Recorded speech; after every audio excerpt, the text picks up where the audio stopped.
kaya ang pakiramdam na kahit December at magpapasko ay may labanan? Wala daw break kapag kalayaan ang usapan. We already featured Gregorio del Pilar, one of the youngest general in the Philippine Revolution. Pero ito, kaganapan at hindi tao ang pagtutuunan natin ng pansin. Na-discuss na din pero ito mas detalyado. December 2, 1899, ilang araw bago ang Kapaskuhan, isang malaking laban ang pinasukan ng ating 60 kababayan laban sa mga 300 Amerikano. Umalis na nga ang mga Kastila pero may mga Amerikano naman. Kaya kahit 1899 at nataas na ang watawat noong 1898, area pa rin sa absolute freedom ang mga Pilipino.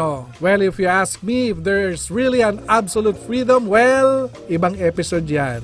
Focus tayo sa Battle of Tirad Pass. In the Pinoy side, General Goyo del Pilar. American side, General Peyton C. March. Nagmula ito sa order ni Emilio Aguinaldo na i-block ng bataan ni Goyo ang mga Yankees. Ibang term sa mga Amerikano na parating sa Tirad Pass, isang lugar na bulubundukin sa Cordillera Mountains of Northern Luzon. Kailangang harangin ito nila Goyo para makapagbuo ang revolutionary government ng guerrilla force sa Isabela. Dahil sa pagbabantay nilang ito ay nakalagpas ng payapa sina Aguinaldo. Pumunta tayo sa itaas ng bundok para makita natin ang batalyon ng mga Amerikano, sabi ni Goyo sa kanyang 60 katao. This is the most glorious moment in our lives, sabi ni Goyo. Nakikipaglaban tayo para sa ating inang bayan. These were his encouraging lamentations to his subordinates. Putukan, bang, ratatat, hanggang sa hindi makabasag pinggang katahimikan.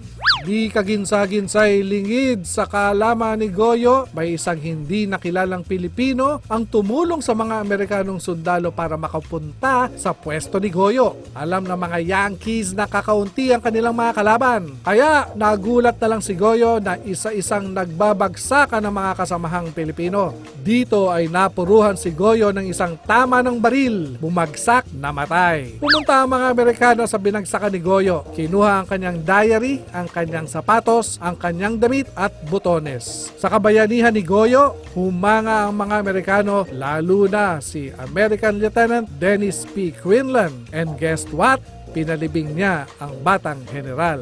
Nakalagay sa kanyang epitaph o headstone ng inscription na ito: General Gregorio del Pilar, killed at the Battle of Tirad Pass, December 2, 1899, commanding Aguinaldo's rear guard, an officer and a gentleman. May ilang historians ang nagsasabing isang propaganda ang ginawa ng mga Amerikano sa pagpaparangal kay Goyo. Pero propaganda man o hindi, basta sa ating mga lahing kayumanggi, si Gregorio del Pilar ay isang tunay na bayani. At dumaan na naman ang isang linggo next week tungkol sa isang okasyon. Pag malapit na ang Pasko sa gitnang Luzon.